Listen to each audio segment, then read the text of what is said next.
Wait, what do you mean you leave it out? Because I don't know, I'm like counting whenever we do Eeny, Meeny, Miny, Mo, and I always leave out the, what is it called? It's called the marriage ring finger. Ring finger.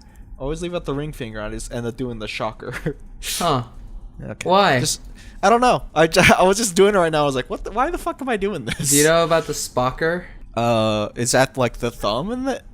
No, thumb? it's like you know Spock? Do you know Star Trek at all? Yeah, well, I know of like the Vulcan. Yeah, do you know the hand signal? Yeah, that's a Spocker. Oh my god. And then So if you put only the index and the pinky, that's a rocker. Yeah. And if you put only the thumb and the pinky, then it's the shaka. Shaka, yeah. What the fuck? Yeah. Remember how like index finger, pinky, and like the thumb, that used to be I love you? Remember that shit? Index finger, pinky, and thumb? Yeah, extended out. Like Spider-Man? That used to be I love you, wasn't it? I don't know. Wasn't It that a might thing? be I love you in sign language or something. The only word I know in sign language is awkward. Really? Mm-hmm. Okay. Okay, we'll get started now. Enough of this sexual sign language talk. How is awkward sign language or sexual? No, well, we were talking about shocker and then like Vulcan. Yeah, but those aren't sign language. Those are sexual. Well, I mean, Vulcan's like sign language, kind of, for nerds. And then like shocker. Okay, I don't know if you know this. I don't know. But did you know that every language has different sign language? No. Yeah. I thought no. That's like English sign language. Oh, There's, like, ASL, Korean sign, right? American Yeah, Sign Language. American Sign Language, yeah. That's right. That's right. But there's Damn. like different ones in different countries. But you know what is universal? Hmm. Math. Math is universal. Yeah, well, it actually came from the Arabs, I want to say.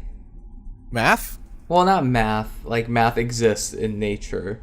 Okay. You know, but like the Yeah. numbers and stuff, I think. Like, it's So like it modern day- originated from Arab. well, modern day Arabic? Iraq, Okay. right? Like, it was, what was it called? It was called something else back then. And that's where we have, like, the numbers we use Abacus. today. Mhm. No, abacus was a calculator.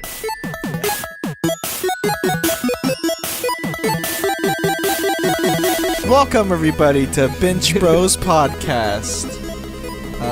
Thank you for tuning in. Turning in. This is a podcast in which two blokes like me, Keo, and also Sejun. Hey, what's up? Something killed my throat just now. That was crazy. Yeah. We're just, it's a podcast where, you know, me and June, we kind of just, you know, I think it's because talk. you called us blokes. Yeah, blokes. That means friends, right? It means people. Oh yeah. I thought it was like It's like a guy. I thought it was a derogatory term. I don't think so. No, derogatory means like prejudiced and like Yeah. rude towards Yeah. a specific. Like if thing, I were to right? say pricks. Well, Like maybe we were not specific. Yeah, maybe not specific. Yeah, prick Yeah. is probably derogatory. Yeah. Well, anyways, it's us. We just talk about we talk about anything really, like just like how we were just this earlier. Mhm. I'll try to edit that in somehow to make it funny or something, but yeah, how we just talk about that, or we could just typically this podcast is just about us talking about video games. So sit back, relax, pop open that champagne, and you know just start listening. Start listening to our soothing voices. Mm-hmm. All right. Today, I think we were gonna try do some new stuff, but we couldn't find anything. So instead, we're gonna be talking about games we played recently. So let's get into that. Hell yeah. Yes, June. That I think that freaking energy drink tiers, they're activating now. You should tell that story. Did I record that? I think I recorded it, just in case. Just tell them. Just tell them. Okay, so I don't know. Just recently, I'm discovering I do a lot of self-diagnosing on myself, and the only way to do that is to replicate the problem. So if I lose a leg, I'm probably gonna try to lose my other leg just to make sure to know how I lost my leg. Wait, what? Anyways, I've been drinking this energy drink. I'm not gonna say it because we're not sponsored. I'm just kidding. It's no. It's yeah. You should say it because this is a warning. This isn't a sponsorship. This is almost a boycott. Opposite. Yeah, right? This is slander. If anything, this is like if anything, we'll get sued by them. Yeah. But you know what? I should sue them because it's fucking up my system, right? So right. Anyways, I've been drinking this energy drink, and I mean I've noticed that after I was done drinking it, my eyes just start getting irritated and watery and stuff. And it's weird. It's only on my left eye, which is the weirdest thing. It's never on like my right eye. It's just on my left. And yeah, so far I've been drinking it because it's the last can I have of it. So I'm just like, fuck it, whatever. I'll just drink it and I'll just fight through it. It's not that bad, but it's really annoying. But yeah, now my eyes are tearing up, and I think I'm gently scratching it right now. So maybe just thinking about it just making me want to itch it. But anyways, there's I don't know. Are you supposed to like take a washcloth, like a warm washcloth, and like dab your eyes with it? I think so. But I wasn't taught that, so I just rub my eyes with my dry ass finger. Your fingers might be dirty though. Yeah, but no, they are. I play on a keyboard sometimes, or I touch the keyboard. So you should. Okay, well, if anything, you shouldn't touch your eyeball with the tip of your finger that you use to touch everything. Yeah. Like just like. Well, so you're saying like because I don't think you know how to type, June. I don't type with my fingers tips. I type with my whole like side of my hand. So like an index finger, I just type like that. So it's like on the side, and I just type like that. So it's touching all. You gotta describe it. So I can't see. Okay, so do you know how to use a keyboard, right? Mm-mm. No? Mm-mm. Okay, well, you put your one finger at a time. Yes, you put your finger. A typical like master tier keyboardists. Not like not musical keyboards, but like computer keyboards. We typically have our fingers on J and F, respectively on each side. Mm-hmm. And let me stop you real quick. Okay. This is a bit, right? You're doing a bit. Yes, it is. I don't actually do this. Yeah. I don't actually do this. We're committing too hard right now. I don't like how hard we're committing to this bit. I don't even know why. Like, I don't understand why we are. I just kind of like. Just go with it. I just realized we're spending the better half of like 2 minutes talking about typing and fingers. Just nothing. But your eyes watering. That's not a bit. That's real. Yeah, no, that's an actual real thing that's happening. And I just want to let you know, June and the audience, listeners. If we were live, then we would call the listeners audience, right? I don't know. I think they're still an audience, right? Maybe like if we're being like literal, they might not be an audience. Maybe they have to be there for I don't know. Yeah, well, I don't know. I I'm not think a I teacher. Consider. I'm not. Are you? Aren't you? No, you're not now, I guess. All right. Anyways, I guess we should get on with the games, right? Well, okay. I mean, before we start talking about what we've been playing, yeah, I think we do have to acknowledge the fact that 2017 is less than we're a month in. A little past a month, right? Yeah. Less than 2 months in. And the games that have come out are like incredible. Oh yeah, so good this year already. Like what the hell? Like compare this year to like 2014, where like at the end of the year, like websites were giving like Shadow of Mordor and Dragon Age Inquisition Game of the Year. Well, honestly, I don't. I think Dragon Age Inquisition. I haven't played it, but I know BioWare, and I know that they make like really good like stories or like story arcs and everything. So I can understand why they could get it. But Shadows of Mordor. No, I remember I played Mass Effect and I enjoyed that stories. I think. I don't know. Mass Effect's all right. Like I've played all three of them. I've only played 1.5, 2.5. But how that works. Well, I didn't finish Mass Effect 1, so I guess that doesn't really count.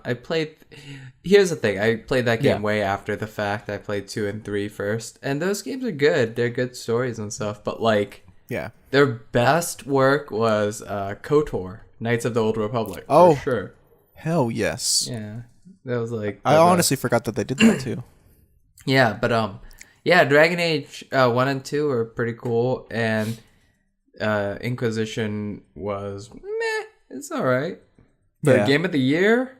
What? Yeah. Well, Shadows of Mordor, to me, I don't think kind of deserves Game of the Year. It's like whatever.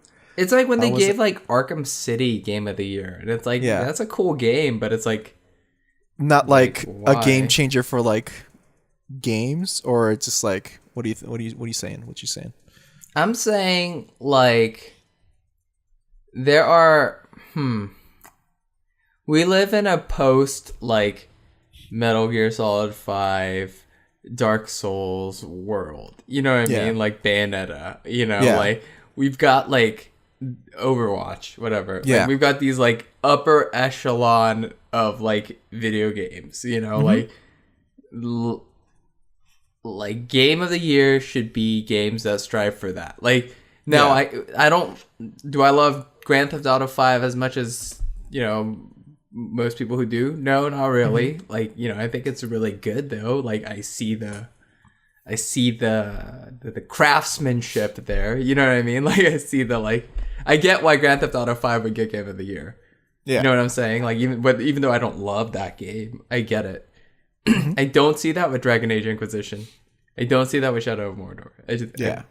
I do see that with some of these games that we're going to talk about that came out this year, though. You know what I mean? Like, and the games that are coming out, too. Well, the one that's most recently coming out.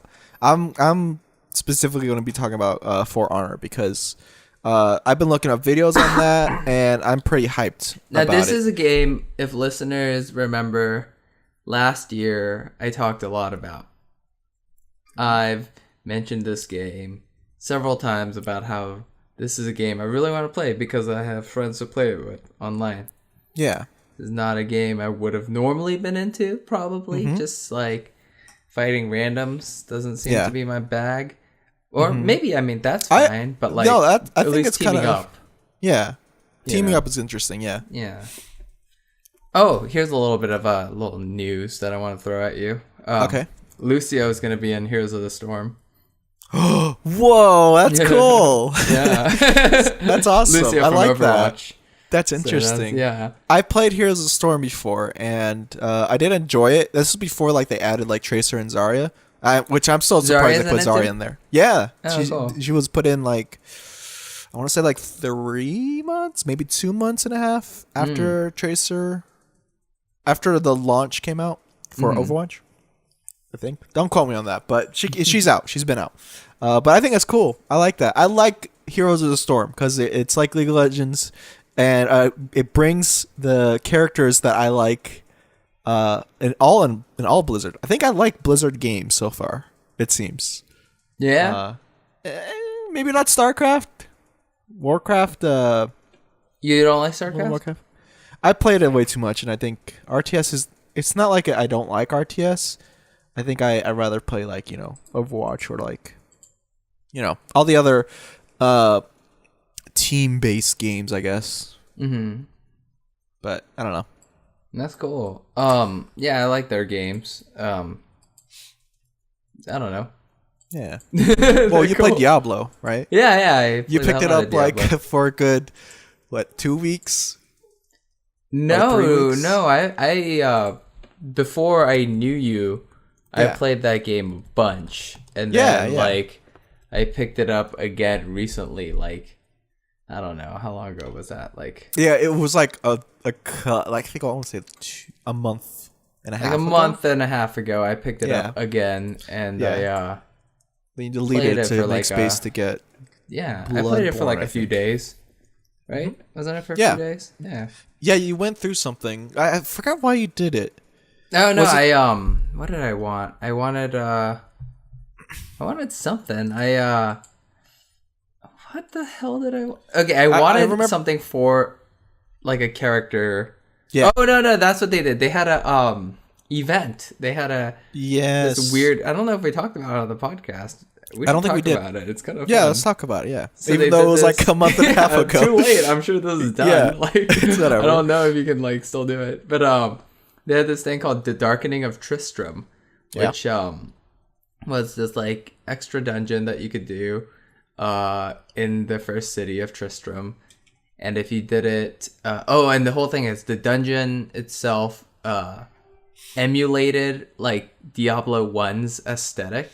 Yeah. So in Diablo 3, like, it's a modern video game, so your character moves around where you point them, whatever. Mm-hmm. But Diablo 1, like, they were sprites, right? Like Doom and like Street Fighter and whatever. They were drawn, so they had like specific points, like axes. I think they had 16 in total, like of like movement, like, right? Like directions they're facing when they're moving. That's and, a lot. It's not. It makes them look jittery, kind of. Yeah. Right? No. Yeah. It does. If they're turning around and stuff. So like what is it? Diablo 3's Darkening of Tristram made the whole game like they put like a pixel filter over it and then made everything move on that 16-degree like axis. Oh yeah. So like it looked like it was like you're like playing. A homage. Yeah. They didn't actually turn it into sprite work, which would have been awesome, but I mean... No, that would have been cool. Yeah, no, they did this silly, fun little thing, and it was, like, cool. But the reason I played through it was you got a pet out of it. You got 2 pets, depending on, like, what you did, actually.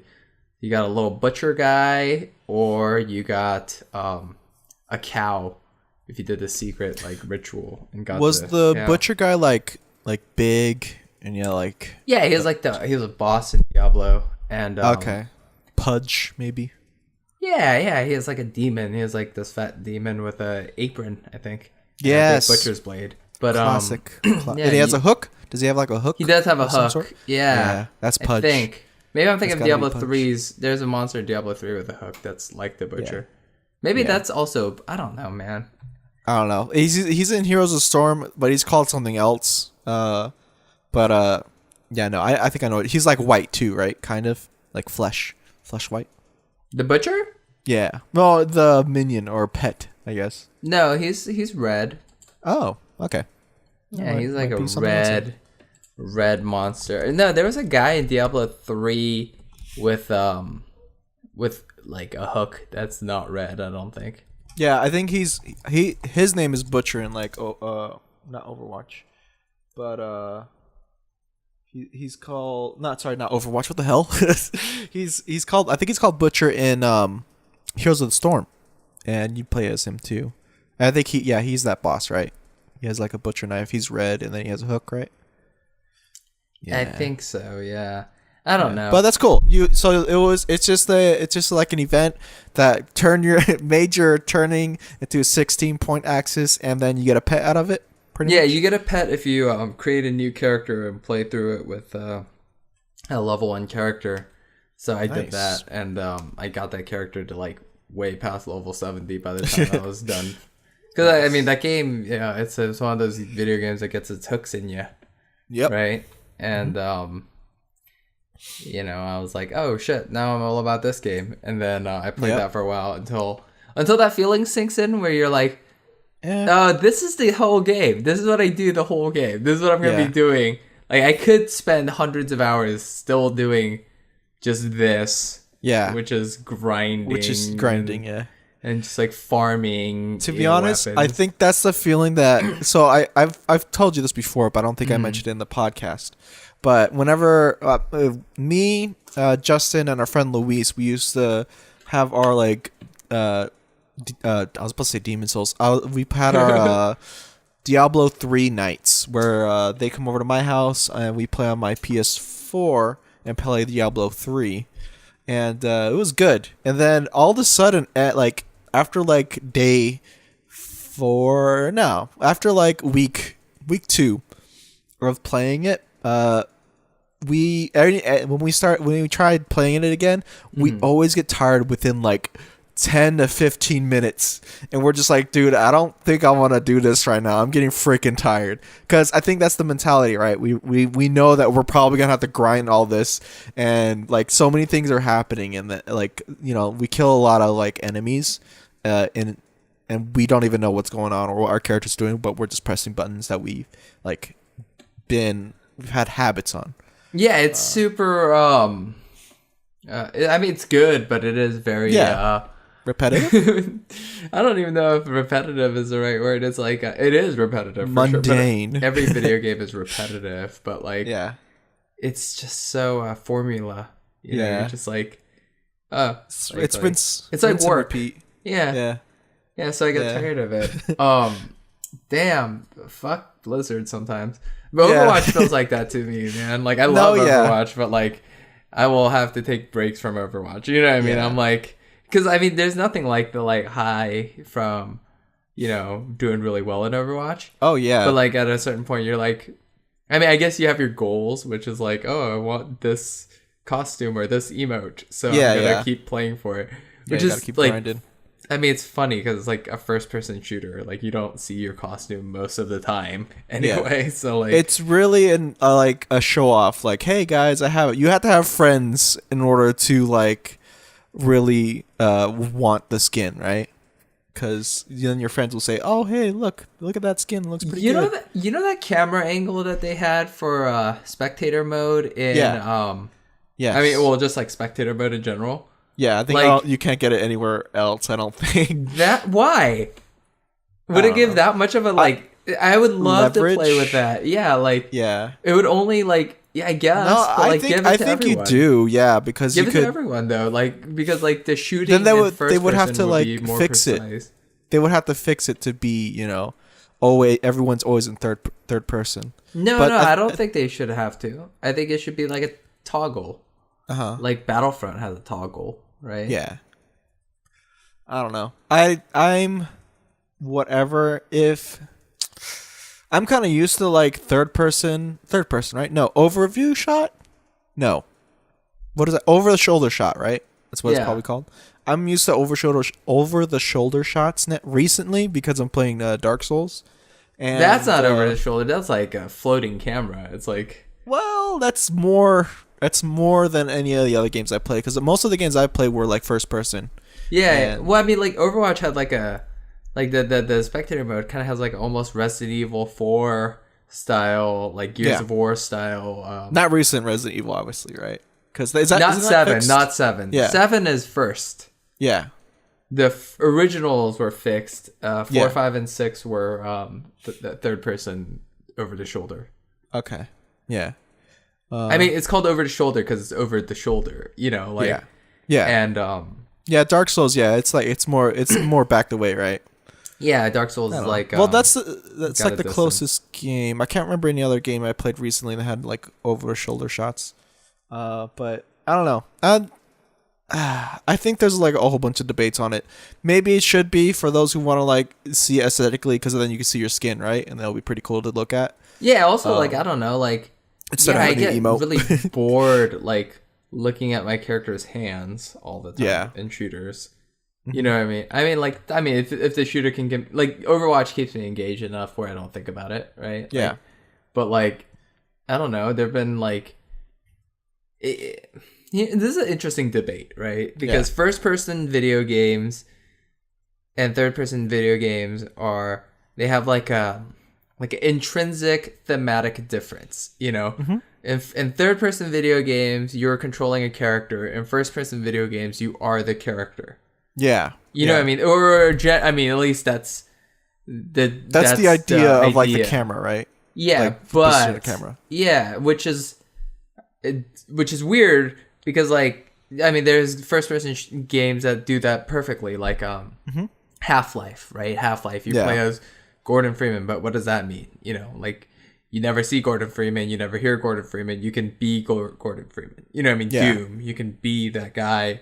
That's a Marine in Doom. Like you, that's you. You know, you. So you don't really feel a disconnect with the character, unless like you know there's specifically like gendered or like I don't know have a voice. You know, whatever. Like most of the time, video games that are first person, you don't really the protagonist is usually like very vague and like they're pretty generic, right? Yeah. Yeah. Third person video games though, like that's a character that you're controlling. It's not you. There's they remove a bit, you know. So like third person video games usually have a lot of characters, you know, or the characters have character. Yeah, they have their own they have their own characteristics, their own personality. Yeah. It's not you. It's not weird to me if Lara Croft says something that I'm not thinking.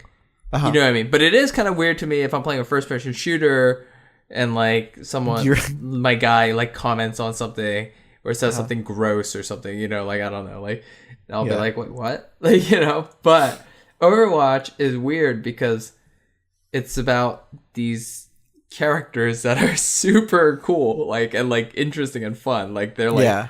They have like, so much personality, right? Yeah, yeah. And it's like you're wasting it by making me like look from their eyes instead of like you know controlling. I don't know. It'd be cool to see them. I can understand that. I didn't think about that. That's really interesting because I didn't think about it like that. I'm probably gonna think about that from like now on. Well, I mean, which is fine. It makes sense. One of the like biggest like crimes to me in video games almost is like Dark Souls. I love Dark Souls. I love the third person camera in Dark Souls. It makes the combat very precise and cool. I love looking at my armor and stuff. But that's a game where you really embody your character. No, yeah, definitely. Because I was about to speak. I was about to say because like it Dark Souls when you mentioned like first person like they don't have like character or anything. I was thinking like wait hold on, Dark Souls is like that because like they don't speak or anything. Game. Yeah, and like and then Overwatch is like this first person game. Yeah, which has a ton of like injected personality already. Dark Souls, your character is exactly who you are. You know what I mean? There's like no like your character doesn't have a personality outside of what you're giving them. You know what I mean? If you like murder all the NPCs, then your character is a person who murders all the NPCs. If you like save all the NPCs, your character is a person who saves all the NPCs. You know what I mean? There's like there's no dialogue ever. Yeah. Dang. Yeah, it's weird. It's such a weird like disconnect between those two. With Overwatch, though, with the first-person perspective, as a person that is, I guess, not competitive, I think I'm somewhat competitive or someone that wants to, like, go to high ranks, I guess. I don't really see that as much as like, I don't see I don't see that it being an issue. Because, like, in my eyes, I don't see me as the character or me trying to be the character. I just see it as the tool in order for me to get higher. Yeah, which sucks. That's like a blow against art. I feel like. You know what I mean? You're like you like have these artists who made this these characters, you know, like Zenyatta, or you know, like he's such a like cool looking, interesting, I mean it's kind of a cliche, but like, you know, he's like cool, like he's like this robot with this like Zen personality who's, you know, like I don't know, like I think he's Buddhist. I don't, maybe he's not really, but like, you know, he looks like he kind of would be. He looks like a Buddhist monk, like, you know, and like his default skin. Well, I think in general, I guess, I don't know. Yeah, and like that's like so much personality, like, you know, he's all about harmony and discord, and you know, he's like, you know, got all these like things that are like, and he's thematic. A robot too, and he's a robot, yeah, which is like such a cool like it's like Omnic, interesting. Say robot. Not everyone. There's plays a difference. Overwatch. There is a difference. What's the difference? Art, June. Art. No. Remember? Tell me what the difference is between an Omnic and a robot. A robot doesn't have emotions. Okay. Really? So that's it. I don't know. Yeah, I don't know. I mean, that's what the character.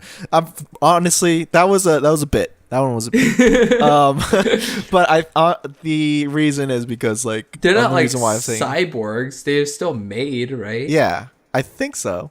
I don't know. I'm just calling them. I'm just replacing my robots comment to OMICS because that's what the Overwatch world calls them. So. Well, I mean, okay, so like when people are like, "Oh, I wish Overwatch had a campaign story mode," or "I wish Overwatch had like something." yeah, I don't something think like a campaign. That, right? Yeah, I think no. a campaign story mode is gonna be weird. The whole time people were saying that, I was just thinking, give me a third-person camera.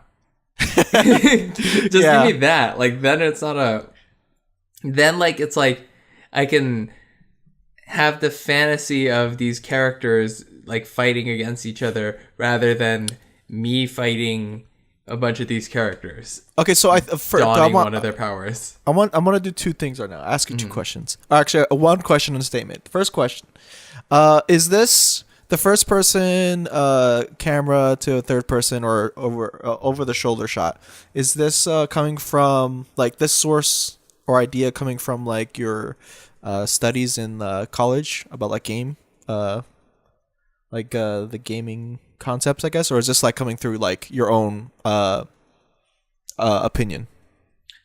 Or a combination of both. I did go to college for video game analysis, or I mean, that was a class I took. I didn't go for that. Oh, sorry. The class. Sorry. Yeah,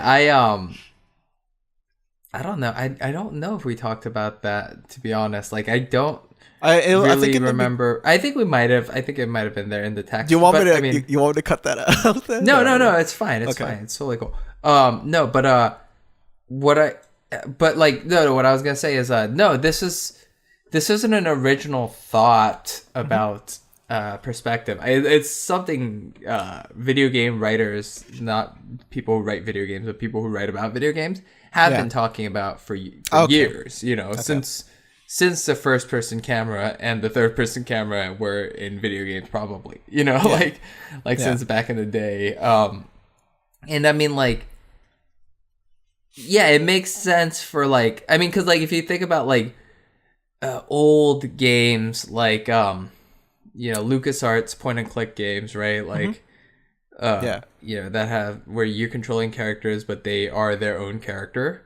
Yeah. Like Guybrush Threepwood is not, Keo, he's Guybrush Threepwood. You know what I mean? Yeah. It completely disconnects you from. Yeah, imagine how weird that game would be in first person, right? Like if it said you're Keo in the world. No. If you're still Guybrush Threepwood and he still talks and you're still having insult sword fighting and you're still drinking grog and you're talking to Elaine and whatever. But like you're talking about Monkey Island for those who don't know. Yeah. Okay. But like imagine doing that from a first person perspective. I don't know. It might be cool, but it might also be like super weird. I kind of want to make that, to be honest. That sounds kind of cool. Like if I were to be a game designer programmer, I would want to try to make Monkey Island into a first person 3D world. That'd be pretty interesting. They've done like 3D testing with that, I think, before. I've seen some 3D I don't think it ever happened, but I remember seeing like early prototype screenshots of like it's like I was gonna say like how they no, sorry, go ahead. I don't know. No, what were you gonna say? I was gonna say like kind of like, is it like indie made, like how someone like recreated Zelda Ocarina of Time with like the Unreal Engine? No, I think it was like before LucasArts was shut, like before Disney bought Lucas. Yeah. Like way before. Like I'm talking like maybe early 2000s or something. Like I remember seeing a screenshot, but I could be misremembering. Yeah. That's fine. We're not I mean, it's fine. The last thing I remember Monkey Island, besides the like remade versions of Monkey Island that they re-released or whatever with the different art or whatever, was what was that game? It's another point and click? No, it was an action Star Wars Knights of the Old Republic. No, it was like a shittier one. I think I know what you're talking about. Force Unleashed 2. Okay, no. Star Wars That's Force not what I was Unleashed thinking. 2 had an unlockable Guybrush Threepwood skin for your guy. What? Yeah. Really? Yeah, it made me kind of want to play it. That's cool. That's actually pretty cool. Yeah, because he looked weird, like, you know, because he's got like a big head and stuff. So like, Yeah, he does. He Yeah. does got a big head. I was like, oh, I kind of want to play that. That looks fun. Yeah, that's pretty cool. Okay. So that was my question. Oh yeah, what's so your statement? my statement for the third person, first person perspective thing. So I think they took Overwatch to a more competitive scene, not so much like, you know, have the players learn about the characters or whatever. So if you're in like third person, I think aiming is not going to be exact. And I think that's why first person comes in. I totally understand that. Yes. And I'm okay with that. Yes. Just like how Battlefront, the Star Wars game that was released last year. Yes. 2 years ago? 2 years ago? I think, 2 years. Yeah. It's, That game also has a first-person camera that you can toggle to a third-person camera. And yeah, it's way more accurate to aim in first person. Yeah. But if I were to play that game, I'd be playing it exclusively in third person. Yeah. Because I love third person. I don't know why. I'm me. I don't need to be this thing. Same with Overwatch. I would, maybe if I was playing Widowmaker, I would hope that like when I'm scoped in, it goes into a scope. No, you'll definitely probably scope in. If they ever do that. No. Yeah. Is it in Spectator when? No, in they Spectator, don't. when they scope in, you just You have see vision. the like you could their crosshair crosshair. with that. No, their hella not a comp. Their crosshair just what do you call it? Squeezes down, and like you can tell when they're scoped in. You know, from the crosshair. Does it also like zoom in just a little bit? No, it doesn't zoom in at all. Shoulder? It's just the crosshair. Just yeah. So you can't different. see what they're seeing. You see like, which like it would be cool if like you could zoom in. You know, like like just go into because like you know you've played third person shooters where like you get a sniper rifle and then you look down the scope and then it's just automatically first person. it went to the scope. It's like a scope vision or whatever. Yeah. You know, it's not like you're not like looking at the character looking through the scope. You know, like, I mean, there's been weird. Dude, some video games are so weird with their perspective. Actually, I don't remember what game it is, but it's there's some video games where like you have a sniper rifle right with a scope on it. Yeah, and then you like use the scope, and you know how usually in video games when you're using the scope, the whole screen goes black and you see the like, you know, just a circle. Yeah, you see. Yeah, it's like a circle. The rest of it's black, and like the circle is like what the scope is looking through, and it's like magnified or whatever. Yeah. I've played video games before where like you like bring the scope like close to the camera, and you're using the scope. But like you still see the edges. Still see the outside. Like, you know what I mean? Yeah, that's like it's like a real scope or whatever. Very like familiar. Yeah, I can't tell you what game it is right now, but like I remember thinking like I feel like it's weird. a Call of Duty possibly. No, I don't think. Or maybe I don't think it's Call of Duty, but maybe something like honestly, World War II. That's really cool. I like that. That sounds really cool. Yeah, I mean it might be distracting or something, but like I think because you're. You know, I'm assuming it came out not somewhat recently, but like during like the Call of Duty era, right? Like the original, like just, when Call of Duty was World War Call II. of Duty, yeah, probably. Maybe I feel like later, it's just used to that. I think it just because like you're used to that, can I expect? I forgot where I was going now. No, there's. I mean, okay. Do you know what the HUD is, right? The heads up display in video games. Yeah, like your health and your crosshairs and whatever. There's games like that, you know, because of perspective and like immersion and like those theories, you know, like removing HUD elements from video games is generally regarded as like more immersive, right? Yeah, because you're like making it a real world, right? Yeah. But it's also like it's got a what do you call it? It's a double-edged sword because like without elements to tell you like information, you know, the video game is probably more frustrating to play, right? Like, Yes. Which when the game frustrates people, generally there's a you fall It's off. not enjoyable. Immersion falls off. You know what I Yeah. mean? Like, I mean, it depends on what type of frustration it is. Not like the frustration of like overcoming a challenge, like in Dark Souls. You know, like you're not losing immersion in Dark Souls. Whenever a boss kills you, you are immersed. You know, because it's hard. But like, Yeah. if you're playing like the Darkness, you know, for PS3, and like you're trying to aim your guns and there's no crosshair and you're using the laser sight of the gun and it's like awkward, then like you're losing a bit of immersion. You know what I mean? Like, Yeah. I think the Darkness did that. Maybe I'm wrong.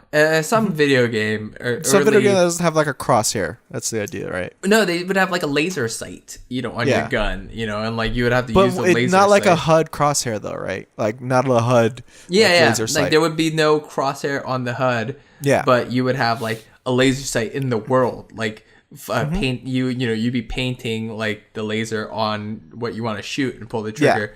But there's like obviously that like delay in your brain of trying to get the laser over someone's head before you pull the trigger, which you don't have when you have just a crosshair. You know what I mean? Like that just floats in the middle of the screen, which makes no sense, but we accept it. You know, we accept the crosshair now. We're like, yeah, that's fine. We get it. It's right there in the middle. I mean, there's some things it could do, like, I don't know, just change the color of it to like a color that is, I forgot what they call it, like the least color that your eyes don't focus on or something like that. There was a thing that Max Payne, the first Max Payne did, and I see a lot of video games still do it to this day. It's like an option in a lot of first-person shooters, is turning it into a dot crosshair instead of a crossbar or a circle or anything.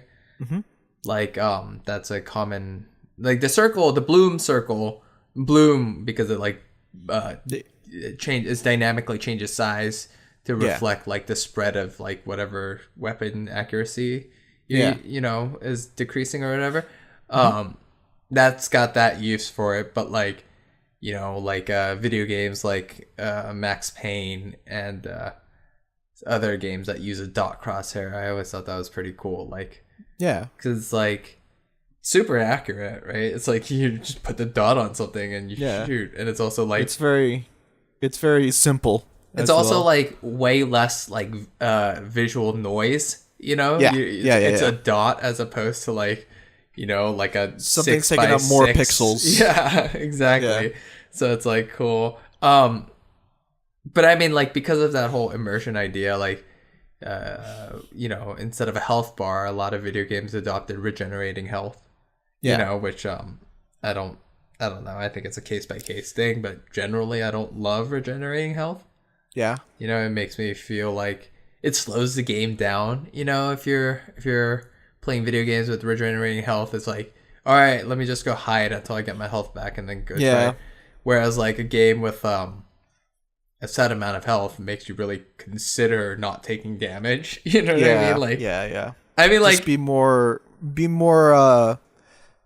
cautious. You're instead right. of like being like going all out and then wait, I could just wait a bit and I get my health back and I'll go all out again. I mean, like, I don't want to like, you know, like, we talk about Dark Souls so much, but like the brilliance of Dark Souls is like design of its Estus flasks is that like you have a limited number of these. I mean, you can get more, but like it's gonna reset everything. So like, you know, for the time being, you have a limited amount. Like, so you have to like really weigh like when you're gonna use it. You know, like most video games, you want to like, you know, you get like.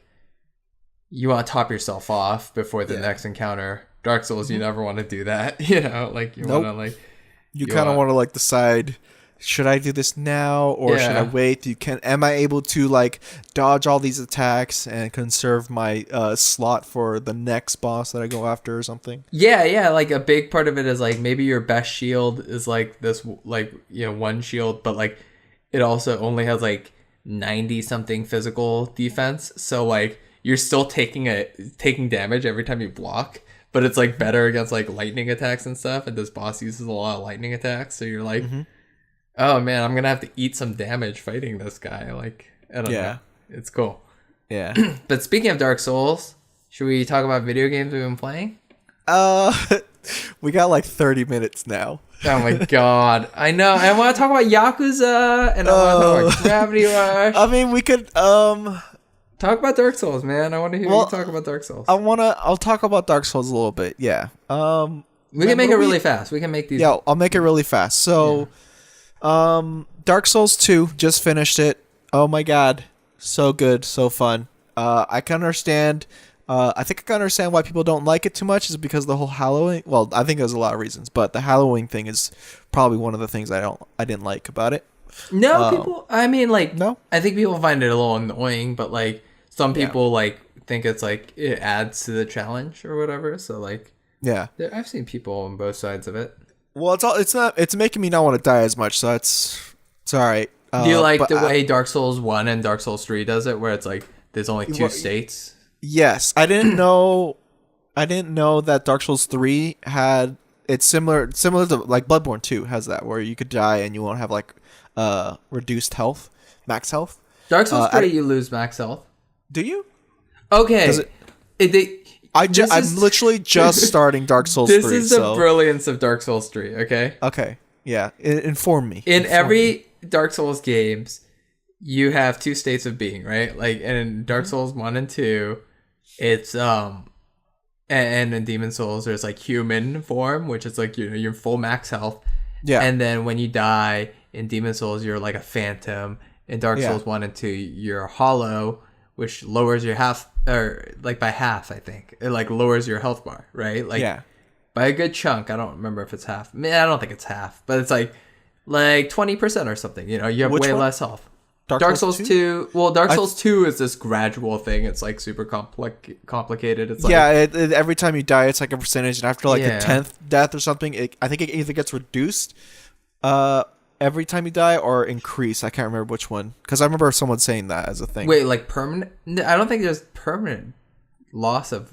Anyway, no. Yeah. Anyway, yeah. Go ahead. Yeah, it stops at a certain point. But but basically the idea is like you're this gross zombie until you get your humanity back by, you know, like using humanity. In Dark Souls 3, the smart thing they did was instead of hollowing happening when you instead of your health bar getting smaller when you die, your health bar gets bigger when you're embered. It's the same idea. There's two states of being. Yeah. You know, being embered or being just like a person. Oh, that makes so when do you get embered? Whenever you beat bosses. Oh my god. And whenever you use an ember. It's just like Dark Souls. I noticed like that. But that is so it makes cool. your health bar bigger instead of your health bar getting smaller when you die. Oh my god, dude, that is so cool. Do you know what I'm saying? So I started Dark Souls 3 for a little bit. I like how I was talking about Dark Souls 2, but now I'm immediately going to 3 right now. Oh my god. So I just recently started, like yesterday. Mm-hmm. So you beat Excandir and your health bar like went up? Yeah, I beat the boss. I was like, what the fuck? This was so much higher because it was much closer to like my FC, which by the way, I like that idea too. And I like the skills thing. I think that's pretty cool too. FC, that's like they taken an idea from Demon Souls. Demon Souls had something like that. Yeah, for your mana. It's oh my god. Instead of charges, instead of having charges for your like in Dark Souls 1 and 2, it's like you have this fireball spell and it has like 6 casts, right? Yeah. But in Dark Souls 3 and Demon Souls, you have a mana bar that you can like refill with like, you know, different things. But like, that's what it uses up instead of like, you know, a cast, you know, which is, I think it's cooler too. I think it's pretty awesome because like it combos with, you have to use it in between spells and your skills, arts, right? From your weapon skills.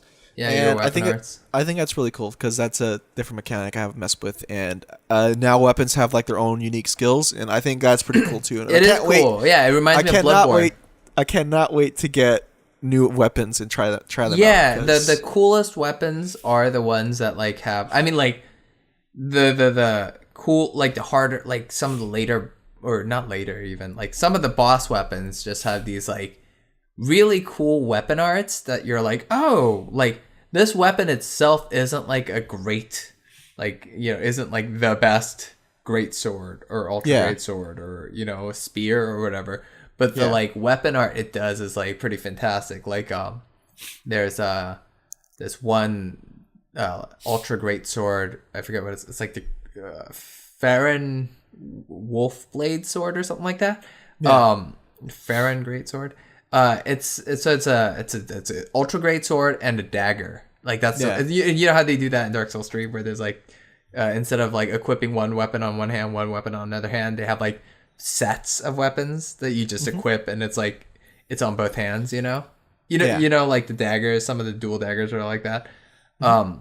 This great sword's like that. You get this great sword and you get a what do you call it, a dagger, a parrying dagger, you know, so that you can use for parrying, and so you have that, and then if you use the weapon skill, what happens is you do this like really weird combo where you're spinning around and doing flips and stuff. It's like, oh, I think I remember you showing me this one time very recently, or not recently, but a while ago in our first relationships. And I think I remember that one. That was pretty cool. Yeah, that one's cool. There's like the DLC that came out a little while back had a really cool dual scythes that have a pretty neat weapon skill. Oh yeah, that's cool. I can't wait to find these weapons and like use them. It's just any other weapon too. And I guess I want to try to mess with like spells too, but I want to talk about that later. But right now, I say when you beat it, you'll have an option to do New Game Plus. Just don't do that right away again. Just explore the world and like collect everything you miss. Let me just explain what happened with me. So I played Dark Souls 2, and I played, I guess specifically, I played with a katana. That was my main weapon. I can't remember what it was called. Uchi katana. Uchi katana. Yeah, that's the first katana you get in Dark Souls 3. Is it actually Uchi? Yeah, Uchi katana. Oh my god, that's just I never even tried to remember what it was called, but every time I see it say Uchi katana 10 plus 10 is almost is dwindling. Be careful. And I was like, oh, okay, cool. But I haven't even tried to like pronounce or anything, so that's pretty cool. But I played with that all the way through, and then I have this other sword. What's Before up? you continue, can I talk about the weird Dark Souls 2 glitch with frame rate that happened one time? Sure, go ahead. Okay, so there was this horrible glitch in Dark Souls 2 where, because the frames on consoles were like, I don't know, 30, right? It's like lock 30. Yeah. And then on PC, you know, it's like you can play it, or this was Dark Souls 2 or 1. No, it was 2. Yeah. And you could play it, you know, at 60, right? Yeah. But weapon degradation apparently was tied to frames. Oh. So weapons, when people were playing it on PC, were degrading twice as fast. What the fuck? Wow. That sucks. People were like, what's going on? But then they patched it, obviously, right? Yeah, for sure. Yeah, but they like, had to patch that. That's like the best thing. Like, what the hell? That sucks. That sucks so much. I mean, I guess before they had to patch it, you had to like reduce it down to 30, but I mean, like, that's one. People were complaining about how Dark Souls 2 was too easy originally. Oh my god. It was actually, to be honest, coming out from Bloodborne, Dark Souls 2 was actually pretty easy. Like the bosses were so much more harder in Bloodborne, I think. I still think the Fume Knight is really tough. Fume Knight? I died for that was the one in the DLC area, right? Yeah. Yeah, I died a couple times to him, but I think I found in like Dark Souls, I think I'm pretty sure we mentioned it a whole bunch in like our series, our Binch Bros podcast, but in Dark Souls you pretty much just like you pretty much have to let the opponents attack or enemies attack and then memorize their like attack patterns and like the startings and charge ups, whatever. So I think at some point I figured out his stuff, and I figured possibly going to the I can't remember specifically. That's how I had to beat him too. I was like, I probably died to him about like 20 times, not exaggerating, like so many times. I just died over and over, and I was like, I took off all my armor at one point. I was like, "Fuck this!" I took off all my armor. Just learn everything, and then it does some new stuff. I didn't use a human effigy. I remember my health bar was yeah, like super low. yeah. Me too. I was like, no. I was just like, I keep wasting human effigies. Going in trying to. I was like, you know what? He's gonna one shot me with one of those. That one move where he like charges up his sword and like does that like wide sweep. Yeah. I also put on this crown or this mask, which makes him immediately go into phase 2.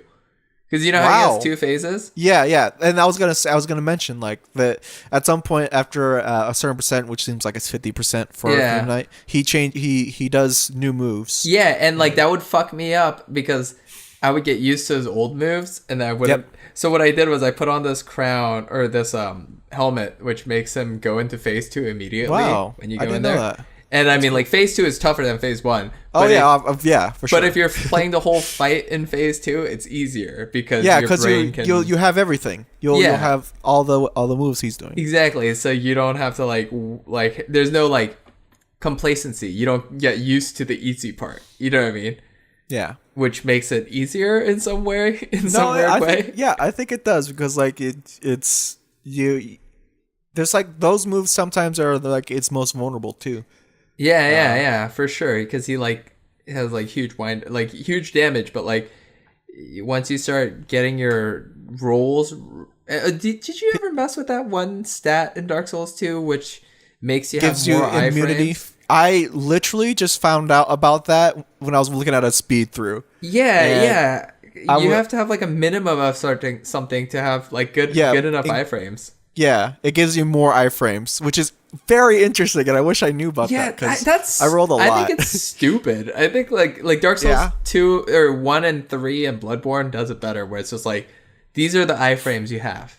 And like it's you fixed. can't change There's no way you can increase it. Yeah, you can't increase it. You don't start with less. And it's weird how it's not even like an exploit. It's actually part of the game. Yeah, right? It's like part of the game. And in Dark Souls 2, it's also part of the game, but it's like a stat. And I thought that was so. I think that's very interesting. I think that's why people don't like Dark Souls 2. It's not that it's like too easy or too whatever. It's just like the handles, they like overcomplicated some things and then they dumb down some things. They had this like beautifully perfect engine and they like tinkered with it in a weird way that made it bad. And then Dark Souls 3 came back and was like, oh, we're doing it kind of like the first one again, but we're adding stuff from Bloodborne. And people were like, yeah, this is good. Let's forget about Dark Souls 2. Yeah.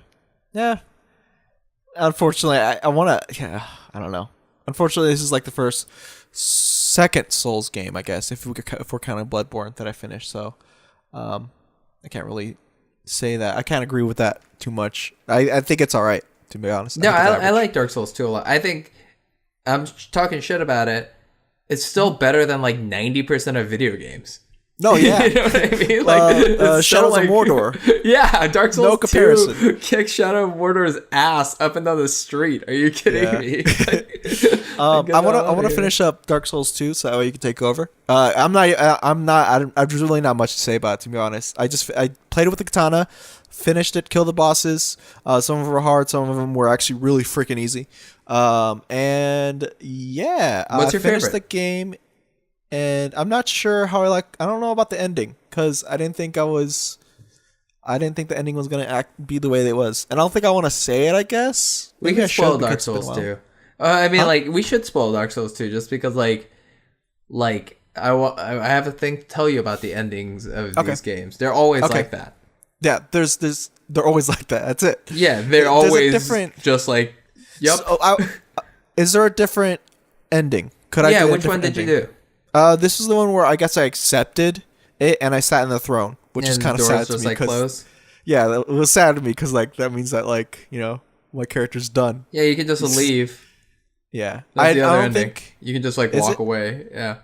Can I kill myself? Is that another one, or is that considered leaving? No. There's like the footpath that you took to get to Nishandra. Yeah, like you just turn around and walk the other way, and that's the other ending. There's a fog though when I look back because I was looking back. I was like, it's still there. I guess I can't leave. Could I go through the fog or?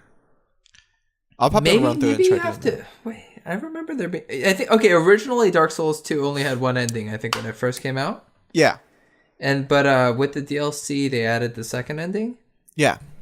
But maybe you have to do something from the DLC first Mm-hmm. in order to be able to just leave. Yeah. Oh yeah, no, you have to talk to what's his name? What's his name? The Scholar of the First Sin. Oh, I don't even know who that is. Yeah, the dude that keeps popping. You remember the guy? He pops up, the big like tree, the fire tree, and he's like the. You don't know what I'm talking about. I don't think I didn't go into like Scholar of the Sin, which is really bad because it's cool. He shows up at different points in the game, and like when you beat Nishandra, you have to fight him if you like choose to leave or whatever, and it's like he's like an alright fight, I guess, but and then you can leave. All right, I'll look that up. But so far, it didn't look like I just went for that ending where I defeat Nisandra, and then I go to like I just go up to this room where it has like a throne, and I sit on it. One thing, June. Oh my god. I was looking at speed runs, and I found, I think it's PS4 edition different from like PC and like, I don't know, Xbox 360 or PS3, like the way the enemies are in like Scholar Edition, because like when I was watching these guys speed run, this was like 2 years ago too, so I'm not sure if patching work is part of this too, which is another question. When I was watching them, the monsters were placed differently, and some monsters weren't even there in their game. What it is this is a new game too, not New Game Plus or anything. No, okay. Dark Souls 2 and Scholar of the First Sin are totally different releases. So what Dark Souls 2 Scholar of the First Sin did was it remixed a lot of Dark Souls 2. Okay. So the game you played isn't the original Dark Souls 2. It's Dark Souls 2 changed. Okay. Could you know what I mean? That off maybe? No, I don't. You can't take it off. Okay. We only have like PS4 only has Scholar of the First Sin. Okay. Like gotcha. you, without like the original.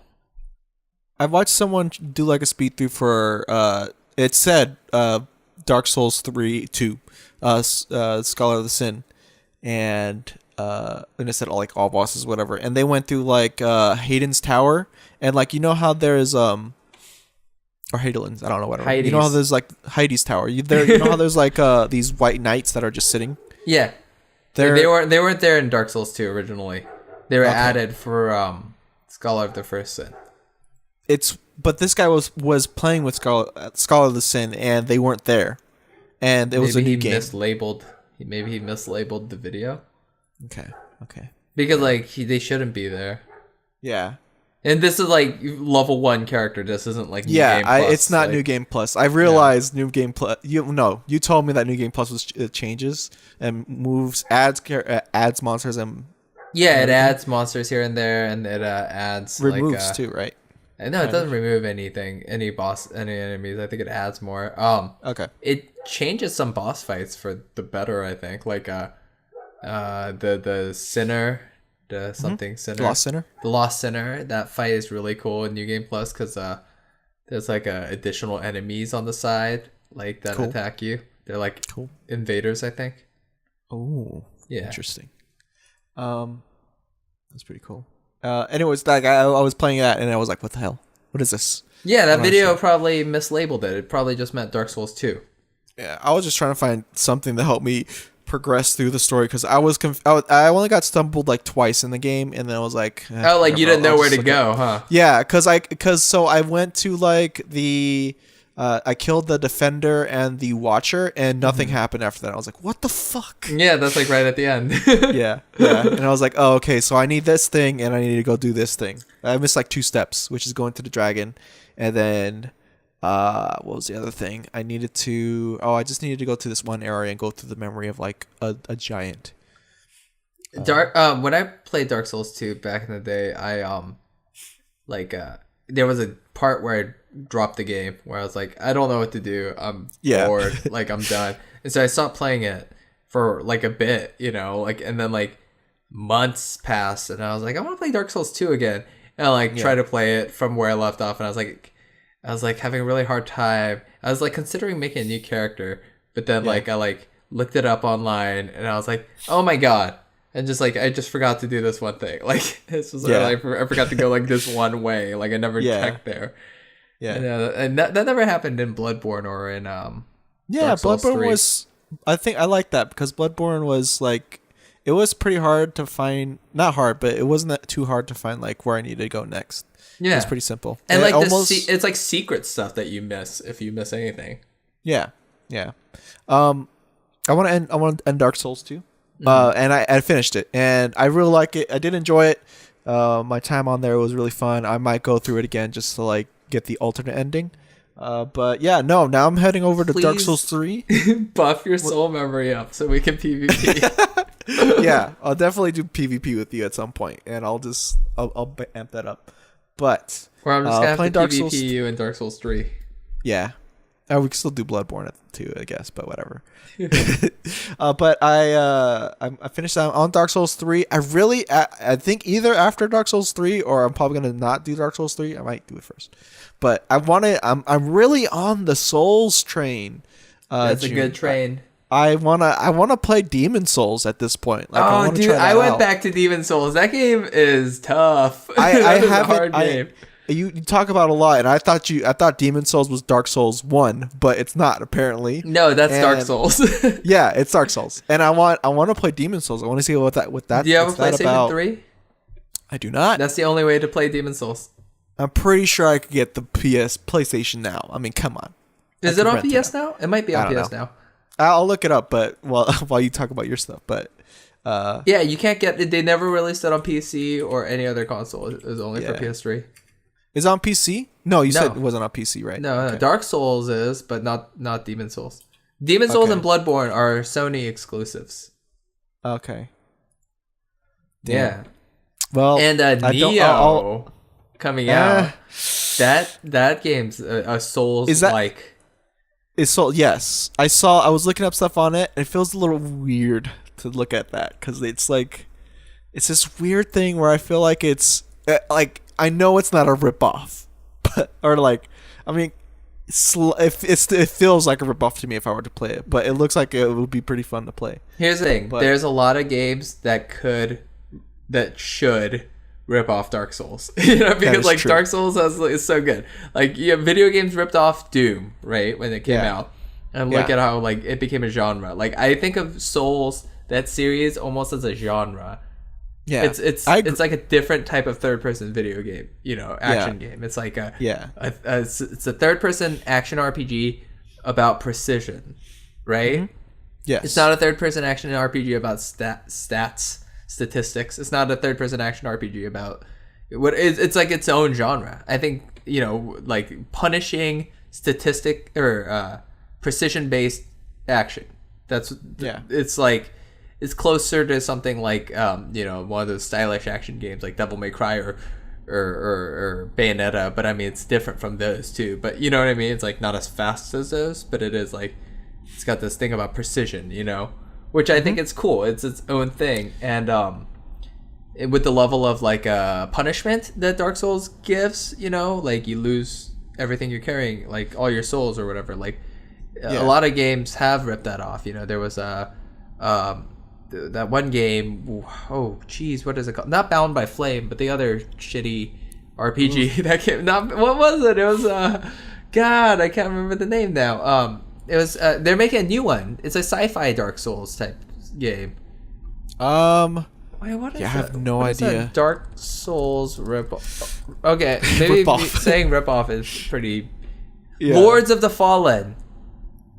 Oh yes, that was free on like Xbox One actually. Oh, was it? And I was like, oh yeah, I wanted it was. to play it. Like, I mean, like, I'm sure it's like way worse than all the Souls games, but like, oh yeah, a little bit. I mean, but it's still it definitely has that feel to it. Yeah, and like when you die, you like lose your currency, whatever. Well, and it also has this like I think it does something cool with it, which is if you don't like they have their own bonfires sort of, right? These checkpoints or whatever. I think so, yeah. And if you rest at one, you get your like health back, whatever. In Lords of the Fallen, what they did was you could skip them. You could skip your checkpoints, and the more checkpoints you skipped, like the more it would multiply how much like souls or whatever you're getting. Oh, so it's like it had like a high risk, high reward type thing. And I was like, that's a pretty cool idea. Yeah, like cool. did you ever play this game called Shovel Knight? I have not. I've heard it's a really good game. Yeah, Shovel Knight rules. It's a platformer, and it takes elements from Dark Souls. And That's like cool. one of the big elements is, when you die, your currency, not all of it because it's not as punishing, but like a good chunk of your currency is just like in the world, like floating in these bags, that are flying around, and you can like recollect them. But they're usually somewhere dangerous, right? Because you died. So it's like this risk of like, do I like make this jump to try and get that like gem, or whatever, that money bag. But they also did the same thing Lords of Fallen did, where you could destroy your checkpoints for extra loot. And I was like, that's such a cool idea. I love that. I love that idea of like high risk, high reward. Yeah, I would always do that unless it was like a really tough boss fight or something. Yeah. It's cool because like the reward is really good. Yeah, like, it helps out. I would break all the checkpoints every single time. I don't care. I'd just memorize that level. Neo, the new game that's coming out, which the reviews for it are out and people are loving it. They're saying it's great. The thing that's cool about that game is it's like a cross between Dark Souls and Ninja Gaiden, which is really hard action game. So it's so I mean, if you're into challenging, cool video games, Neo is something to check out. I want to take a look at it, but when I looked at like the gameplay and stuff, it looked a little clunky to me. But I don't know. I'm just really in Souls right now, and I don't think Neo is going to be on that list soon. It is at some point more complicated than Souls. Yeah, I noticed. Like, there's a lot. There's like 4 positions or something. There's 3 stances. Yeah, 3 stances. 3 different: high, medium, and low. And like low is like fast. High is just like slow, but like real damage. And medium is like the balance. You know? Yeah, it's a bit both. But it's like different things call for different things.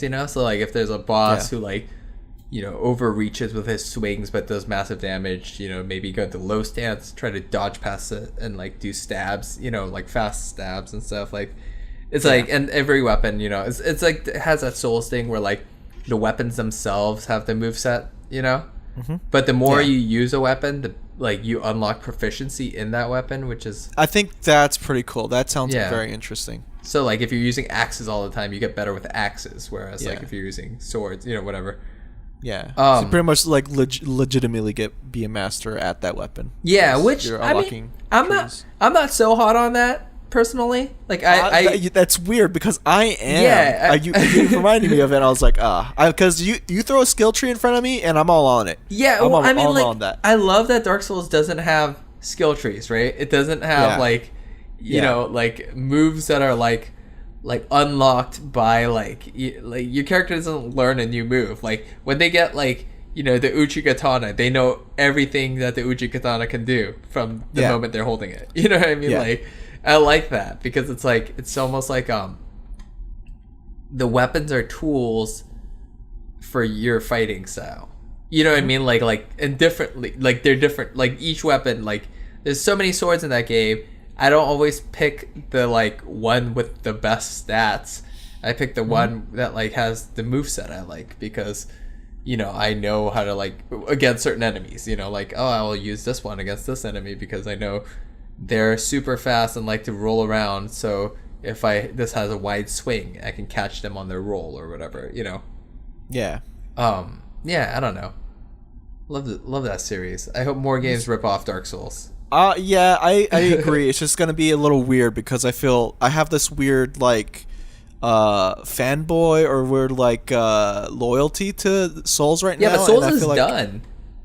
I know. I'm aware. But I'm not done with it. Since it's fresh with me, it's like it's new to me, right? And it feels like anything that comes out, I feel like it's just like it's a disgrace if anything.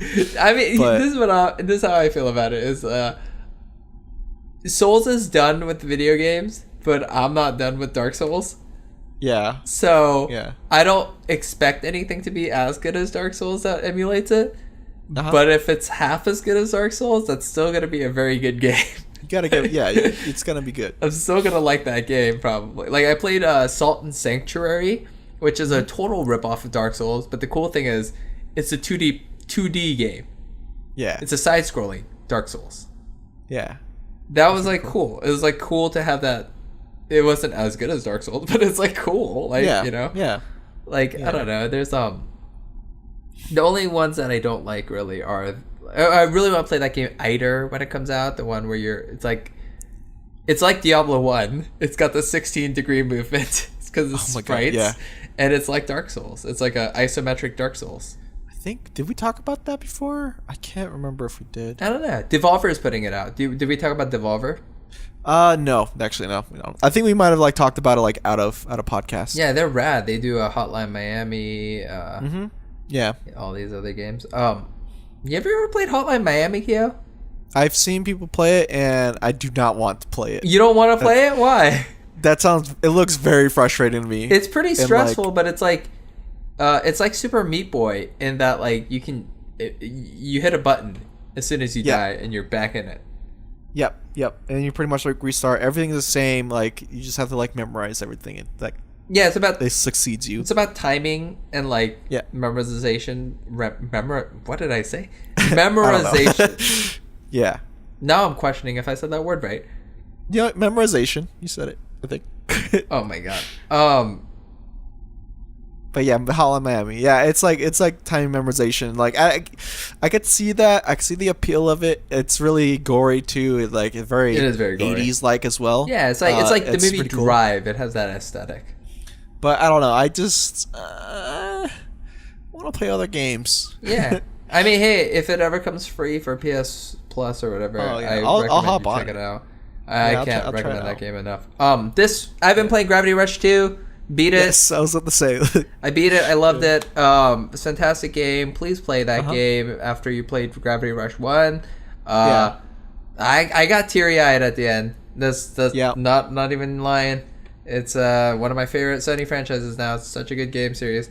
God damn. So good. It's really good. I would love to go into more detail on it, but since we don't have that much if anything, time, we could do next podcast. You could definitely like go more into it. Yeah, maybe I will then. Yeah. So that because I know we sucked up a lot on like Dark Souls. It's and stuff, cool. So. It's cool. I love Dark Souls. I'll never get tired of talking about Dark Souls. Also, I've played Yakuza 0 for many hours so far. I'm not even halfway done with it. Man. And it's fucking fantastic. It's probably one of the funniest games I've ever played. I'm not kidding. Like legit like minor spoilers for a sub-story in Yakuza 0, but like so you befriend, like there's this element of befriending people. It's like some people, and it's like, you know, as you befriend them, like this like mini story happens. So there's this girl who works at a bowling alley that you can befriend. But if you're bowling a lot, you know, she ends up like, you start talking, and like when eventually she goes like, oh hey, we're having this challenge in the bowling alley, you know, like you got to do it. It's if you score a turkey, which is 3 strikes in a row, you get a turkey. And she like, he's like, oh, I've never had a turkey before. And she's like, you've never had a turkey? Like, oh, it's so good, you know, like describes like what it tastes like and stuff. And he's like, oh my god, that does sound great. And so like you're in the bowling alley, you know, eventually like it's hard, but like you can do 3 strikes in a row, right? Yeah. And I did it, and you know, you that's called the turkey. And so after you're done bowling your frames, like you walk up to her and she's like, oh, congratulations, you did it, here you go. And she puts a chicken on the counter, like this live chicken. And then he's like, you said like, you know, golden, you know, crispy skin. You said like, you know, like the, you know, he's like, this isn't, you're not this, like, this isn't that at all. And then he's like, furthermore, it's not even a turkey. And he's like really mad at her. And she's like, well, I can go like cook it for you. And he's like, wait, you're gonna kill it and like cook it? And she's like, I mean, you'll get a meal out of it. And it's just like him looking at the chicken and the chicken looking back at him. And he's like, can I keep it? Oh my gosh. She's like, I mean, I guess. And he like picks it up and he's like your name is going to be Nugget. and then all of us, and also there's this real estate mini game that you're playing during this, where you're buying up property, right, and like sell, like, you know, getting money out of it, and then and like you're getting different people to work on your staff, like by completing sub stories, and then this chicken, it just says Nugget has joined your crew, like has joined your has become an employee. Yeah, he is a manager, and then now you can assign the chicken to districts. It's the best. God. It's so funny. Like, what the hell is that? That's so good. I saw you put that image, those images in our group chat. Oh my god, I was losing my mind. I was like, holy shit! There's this like hilarious phone dating mini game where like you're calling, or women are calling you, and like you're trying to like you gotta you gotta amp them up. Well, you're like you're trying to flirt, but like instead of like dialogue choices, what it is like the words will be floating around, and like the correct answer is always obvious, but it's like hard to and you have to shoot it. It's like a shooter. And like and so the correct answer is always like hiding, but it's like so funny. It'll be like okay, the correct answer will be like you're classy, you know? Yeah. But like the ones in front of it are like you're gassy, you're crumbly. And like they're just like floating in front of it. And what you're just and like my favorite was you're supposed to like one of the choices, like you're supposed to say she's like, what do I call, like what do you want me to call you? And it's like you're supposed to like call me sweetheart, you know? Yeah. But like the different ones are floating in front of it, and one of them's like Steelheart or whatever. But one of them just a Stewart.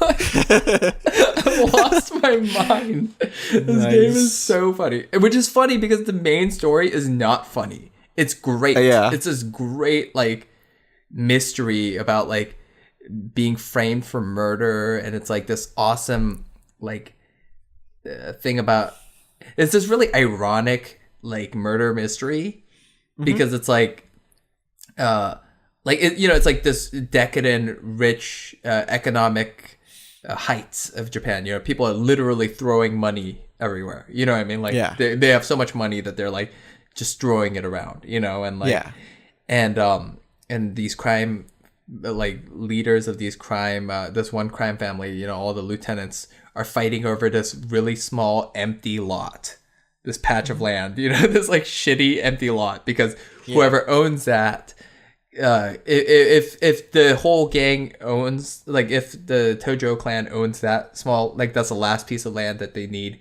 in order to own like this part of the city, you know? Yeah. And without it, they can't own it. And so like there's these crime families are fighting over it, and like the main character Kiryu, he gets framed for murder, for a murder there. Or like someone high, probably. No, like he's a no-namer, but because he's like he doesn't really matter. But like that's an interesting thing. You know how crime stories, like people get murdered all the time in American crime stories.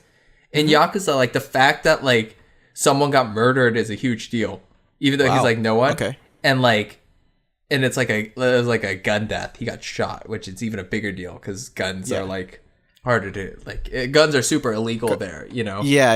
And so like you're like set up, you know, by someone. I'm not gonna go into it because that would be spoilers. But it turns out you're set up early on. This is really early stuff. You know, you get set up for a death in this empty lot, which, you know, obviously makes acquiring this lot way complicated. You know, so it's like bringing a lot of heat on you and the crime family that you're working for, and it's this really great story. And then later on, you play as this other character who's from the other games, named Majima, who's my probably one of my favorite characters in the whole franchise. He's got an eye patch, and he's like in the later games he's known as the Mad Dog, and he's like this psycho, like intense, like scary guy.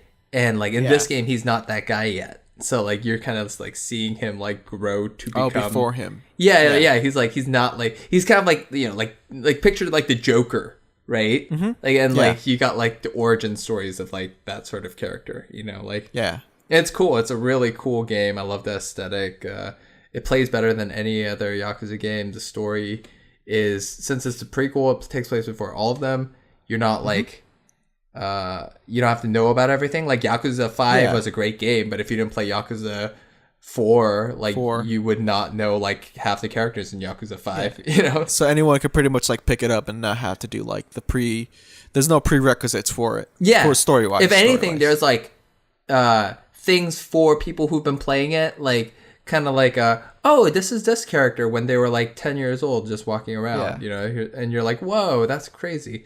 But like that's it. You know what I mean? Like that's like a little like Easter egg pretty much. It's like nods, little like references to the future, you know, but like you don't get like you don't have to have and also they're remaking Yakuza 1.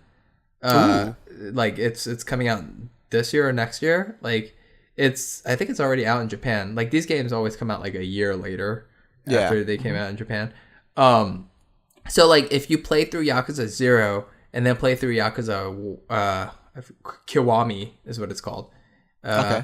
I bet it'll be like great, you know, for people just coming in. Like, they're remaking it or like full on. So it's the same one but just like high graphics or like no, 2D like graphics like or something. all the mechanics are like modern too. Oh man. Because Yakuza 1 is one of those games that people are like, well, you should play Yakuza 1 if you're going to get into the franchise. But also, like, the franchise has changed so much, you know, for the better that, like, it'd be really hard to go back to Yakuza 1. So it's really cool to have Kiwami kind of, like, be that, like, you know, gap, the bridging that gap. And also, like, it looks beautiful, you know. Do you think that closes up, like, having to play, like, 2, 3, 4, 5? Or 2, 3, 4, 5? Yeah. Before 6, probably not. You should. I mean, 4 and 5 were the games. Okay, I played Yakuza 4 because it was a PlayStation Plus game one time. Yeah. And I was like, I've never played this series. I'm gonna play Yakuza 4, and I've always heard like these games are great, you know. But I was like, I didn't play Yakuza 3. I don't really know the story of Yakuza 3. I'll just play Yakuza 4. I was kind of lost during Yakuza 4. But like really liked it, you know, like what I got from it, I really liked. I don't understand everything that was happening. Yeah. But I was like, wow, this game's really cool. It's like got a lot of cool things. Yakuza 5 came out, and since I liked Yakuza 4 a lot, I bought Yakuza 5 and played it. And because I played Yakuza 4, I understood Yakuza 5 way better. You know what I mean?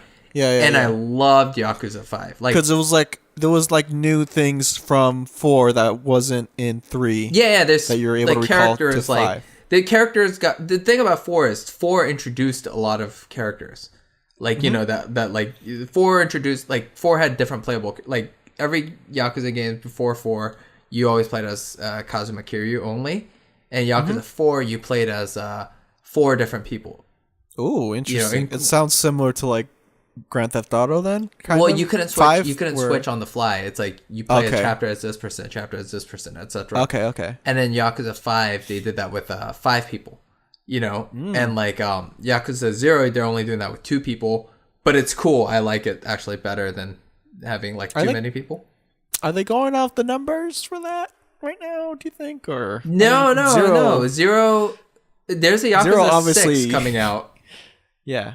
Like there's a Yakuza 6, so they're still doing the numbers. But they're still remaking. They already remade. They already remade 1. They remade Kiwami, and 6 is on its way. Do you think they're gonna remake like 2 and 3? No, I don't think so. Maybe just 1. No, I think they just did 1, just because it's like, I think 1 is like a really important story, you know, for this story. That's the start. Yeah. 2 is like, you know, cool. 3 is like, you know. 3 is like the first PS3 one, right? Yeah. So like, but I don't think the story is like as important comparatively. 4 is a really important one because it introduces all the other main characters that are now main characters, and 5 is like 5 is really good. Like I loved 5. 5 was like my favorite. I'm really hyped about this now too. Yeah, because like you might hate these games though. They play very specifically. Well, I mean, we talked about like Shenmue, right? And how they play like Shenmue. Similar. Yeah, and I've really liked Shenmue. Like, Shenmue was like the game when I was a kid, and like if it like rekindles that flame, it's like Shenmue, pun intended to Dark Souls, but like more. Well, first of all, it's like got this like like sleazy, like evil gangster atmosphere. You know, like the city is like the seedy, like sketchy city. You know, like Yeah. and like that's cool. I like that. It's like it's like it adds character, right? I like that. Yeah, definitely. Shenmue doesn't really have. I mean, Shenmue sort of has that, I guess, but it's like very serious, Shenmue. Shenmue It's is like, serious. there's some areas where it gets silly and stuff, but it does not sound as similar to like how you described like the side missions. Yeah, all the side side quests are hilarious in Yakuza. Like they're all comedy. I mean, they all have like it's funny. They're all comedy, but at the end of the day, like there is this like it's kind of like in Gravity Rush. Like, there's this like moment of like positivity and like you know like or sometimes they just end on a punchline, but a lot of times it's like, oh, this person's learning a lesson about like being a better father or like you know something like that. Yeah. But like you know they're usually something funny. Like one of the side quests in Yakuza 0 is this boy, like there you just find this boy on the street and you're like, hey boy, like you know like it's dangerous here alone, like you should go home. And he's like, oh, but I saved up my money to like, you know, buy this, you know, thing I wanted. Like, and I, you know, came here, you know, bought a bus ticket or whatever. He's like, oh, wow, you're really dedicated. He's like, but it's down this scary alley. Like, you know, I don't want to get down there. And then your guy's like, you know what? I'll go buy that thing for you, you know? And he's like, really? Thank you so much. And so like, you're like going down the alley and you look down the alley and you realize what he wants is porno. Like he just wants this porn magazine. But your guy Cosmo, he's Kiryu, he's such a like man of his word. He's like, I like that. That's cool. He's like, oh, I can't give this to a kid, but then again, I promised him. And it's so he's like struggling with it, and the way it pans out is very funny. Like it's just like the whole thing is like do you know Dragon Quest RPGs?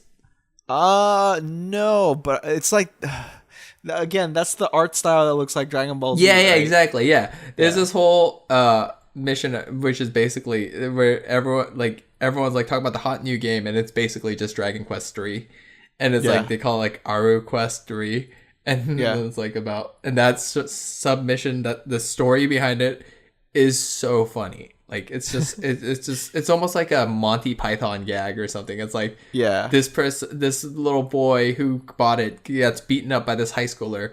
So you like chase down the high schooler and you beat him up, and then you realize that high schooler already got robbed by a gang member. So you go and chase down the gang member, and then you realize that gang member got robbed by an even bigger gang member.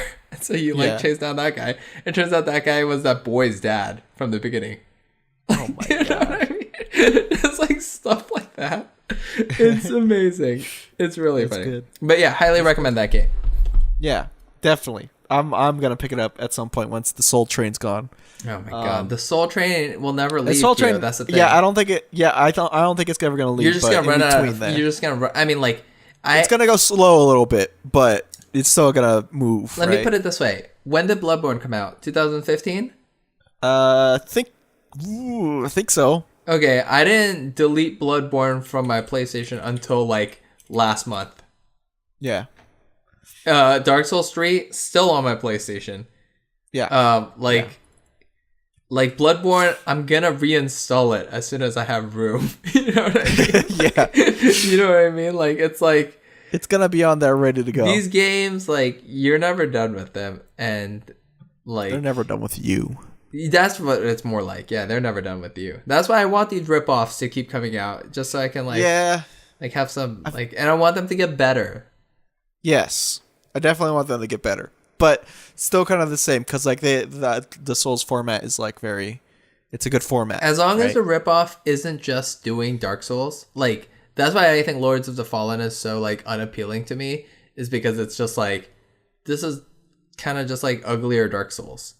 You know what I mean? Might as well just play Dark Souls. Exactly. But like Eider, like that game is like a totally different. It's like Diablo mixed with Dark Souls. It's like, okay, it changes it up a bit. Yeah, it like stirs that pot. Yeah, exactly. Like if you're gonna give me like a totally different like gameplay style, but like have like the like Souls Bible on hand, you know, on how to make video games. Jesus. Then that's a really that's a more admirable approach than something that's just a Just ripoff. straight up a ripoff. Yeah, I don't like But just that. looks uglier. Yeah, like I mean, like Bloodborne is made by the same people, Yeah.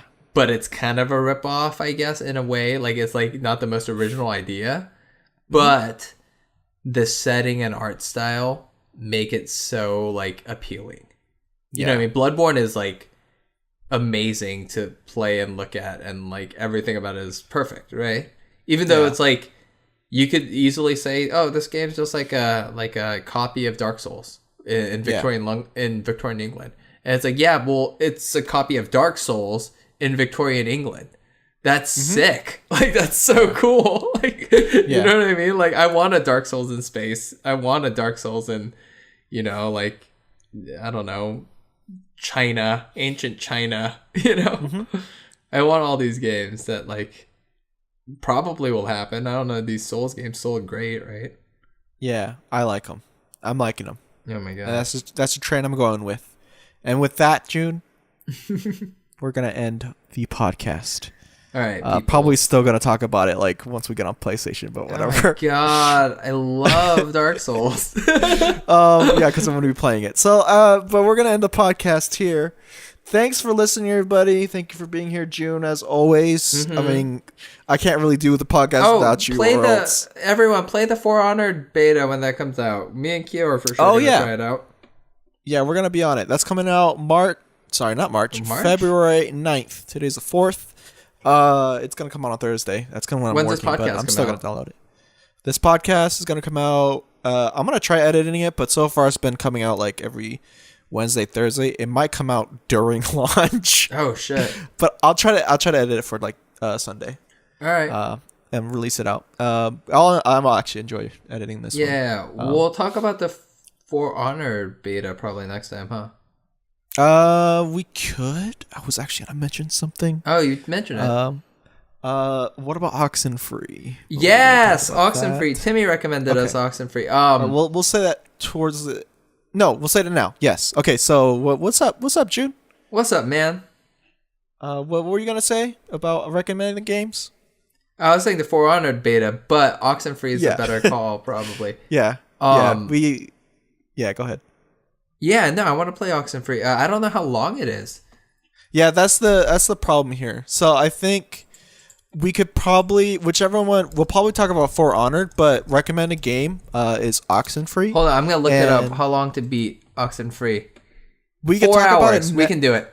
No way. Kyo, 4 we hours. can do it. Yeah, we could do that for sure. Do 4 hours. We'll talk about Oxenfree, and then it's gonna be weird to talk about For Honor the week after. Yeah, but it's not because it's gonna be released then. And I'm gonna tell you right now, June, I already pre-ordered it. You pre-ordered it? Oh fuck, man. It's gonna apparently I'm gonna be able to download it on the 11th. I need to double check. Okay, Kyo, look at this. Okay, check this out. Okay. Okay. This is me right now. What up? On my agenda, right? On my video game playing agenda, I have Tales of... You have it actually like listed down. No. I don't have it listed down actually, but I have it listed down in my brain. Of course. Yes. I have Tales of Berseria, which I already bought, so that's going to be sitting there. Which I want to get to after Yakuza 0. Horizon Zero Dawn. Okay. Horizon Zero Dawn. For Honor. Totally forgot about that game. For Honor. Ghost Recon Wildlands. I don't know if you're interested. Me and Tanner are both interested. I'm somewhat interested. I need to look it up because I remember just the E3 mention of it. Yeah, they've been showing more stuff recently, and it looks cool. Like I'll look it up. I'm fairly interested in it's like a loot-based stuff, like more realistic. It's like Metal Gear Solid 5 crossed with what's everyone saying it is? It's Metal Gear Solid 5. So long as it's not like Division. No, not the Division. No, it's like Splinter Cell Blacklist. That's what it is. Okay, cool. People said it's Metal Gear Solid 5 crossed with Splinter Cell Blacklist, which that sounds great. That's I want to look it up, but that's on your 4th list ish, whatever, right? Yeah, I'm gonna. These are all these games I'm saying I'm getting for sure. Yeah. The Ring City, the Dark Souls DLC, I'm getting that for sure. Oh my god, that hasn't come out yet? The second and final has not come out yet. That comes out in March. Oh yeah, okay. Ooh, Switch is coming out in March. I know, that's the part that's bugging me, man. I'm like, see, all these games are like $60 a pop. You know, I'm like, I could do that. Oh, Nier Automata comes out in March. Yep. Like, dude, this like you said, 2017 is already hitting off. It's like too good. It's already. I don't have the extra 400 for a Switch and Zelda and Splatoon and I want to play ARMS, like Oh my god, ARMS! Holy shit, we talked about that like 2 weeks ago when we were talking about the Switch and play that Mario game, Mario Odyssey. That looks insane. Like this is like 2017 is gonna be is so far looking really good for games. Everything else probably not, but games for sure. Yes. Yeah. I mean. And I need games more than ever now. I just need to hide from the world and play my video games. Like always. And and there's no shortage. They're not stopping. The good ones aren't stopping. They're not. Final Fantasy is going to get DLC this year. Yep. And I can't wait for that shit. Are you going to play that? Are we going to talk about that on the podcast? Yeah, we'll talk about it. Are you going to play through the Prompto, Ignis, Gladio chapters? I need to get the season pass, but I definitely want to because 15 was really What about the multiplayer thing, huh? Definitely. Play as Ignis? I can't remember what it said. Prompto. Whichever one. You create your own character, I think, in the multiplayer thing. Oh, then I'll be me. Oh my god. But yeah, okay. So, what is there any other games or you want to just say those for right now? No, we should just say Oxenfree and continue playing you continue playing Dark Souls 3. I'll continue playing Yakuza. Yeah, we'll just play Oxenfree is like 4 hours, so like that's we'll play that well enough for like the week. Yeah, let's set a deadline. Yeah. What day do we have to finish Oxenfree by? I mean before Saturday. Okay. So Friday. Friday. If we haven't played it by Friday, we have to play it on Friday. Yeah, we'll play on a Friday. Or if anything, we can't play it on Saturday. We can't start it on Saturday. We can't. I could possibly, but then no. No starting on Saturday. That's too late. Okay. Because we should finish it. Because it's a story game. It's not. It's like how Thomas Was Alone was a story game, and I think. Remember Thomas Was Alone? Yeah. It was alright. Yeah. Anyways, we gotta quickly end it. Not quickly end this, but we keep railroading. I don't know. We keep sidetracking on different things. But yes, Oxenfree. For next week. For sure. And then For Honor possibly the next time, but who knows? If something else might pop up. But yeah. Thank you for listening to Binch Bros podcast. Yeah. Oh, I forgot Injustice. Injustice too. Yes. Be sure to, you're probably listening to us to benchbros.com, benchbros.podbean.com, or you can also find us on iTunes and YouTube when you're looking up Binch Bros. That's BINCHBROS. And on our YouTube channel, we haven't played this week actually, or the week before. No, this week. We haven't actually played this week, but we play a Pathfinder. Oh wait, sessions. we missed it. We missed a session. Yeah, this is the first week that we missed. Oh, what the fuck? These aren't scheduled. These are pretty much just we'll play when we can, when we're free. But we got like 5 sessions in, so it's pretty fun. It's cool stuff. My character is a stone monk. Mm-hmm. What's your character, real quickly? I am a woman who has water powers, water sorcerer. Yeah. She's a water sorcerer. And just join us on there. I'll also join there with our friends Justin. He was in the last podcast. And that podcast went up, right? Yes, that's been released. Okay. You called it King's Row. Sorry, I did. Yeah, I was gonna correct myself. Final Fantasy 15. We're talking about Final Fantasy 15, and also our friend Jingle, which he did the artwork for Binch Bros. Really. Yeah.